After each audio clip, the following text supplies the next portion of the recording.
एक बार वीर और इमली पार्क में किसी का इंतजार कर रहे थे। शायद उनसे मिलने के लिए आज कोई तो आने वाला है और वे दोनों काफी ज्यादा इंतजार कर रहे थे।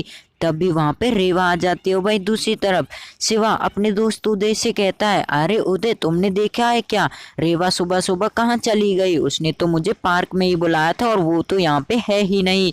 अरे तुम जानते हो क्या वो कहाँ गई है? मुझे तो पता भी नहीं है।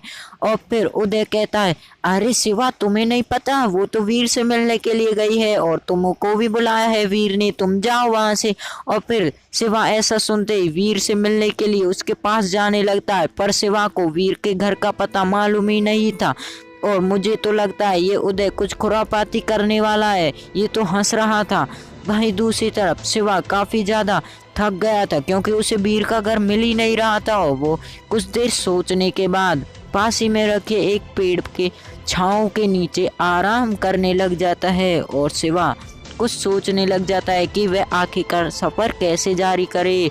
तभी वहां पे रेवा आ जाती है और फिर शिवा रेवा को देखकर हैरान था और रेवा कहती है, हेलो वीर, मैं तो वीर से मिलके आई थी। अरे रेवा तुम तो कह रही थी कि मैं वीर से मिलने गई हूँ, तुम इतनी जल्दी कैसे आ गई? और तुमने मुझे भी बुलाया था और मुझे बिना बताए कहाँ चली गई?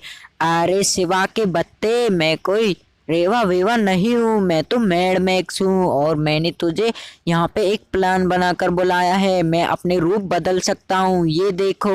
और फिर रेवा ऐसा बोलकर मैड मैक्स अपने असली रूप में आ जाता है और हंसने लगता है और फिर शिवा वहां से भाग जाता है। वहीं इमली कहती है, अरे रेवा तुमने तो कहा था कि तुम शिवा को भी लाने वाली हो, यहाँ तो शिवा है ही नहीं, तुम उसे कहाँ छोड़ के आ गई? चलो उसे भी लेके आ जाओ, हम सब आपस में खेलेंगे। अरे इमली मैंने तो कहा था कि वो अभी आने वाला है, पर पता नहीं वो आखिर क्यों नहीं आया, अब तक तो उसे आ जाना चाहिए था। और वीर को कुछ तो गड़बड़ लग रही थी, इसलिए वीर अपना रोबो सूट ऑन करके शिवा को ढूंढने के लिए निकल पड़ता है और वह अपने लंबे सफर के लिए निकल जाता है। दोस्तों पार्ट 2 देखने के लिए वीडियो को लाइक और चैनल को सब्सक्राइब करना ना भूलें।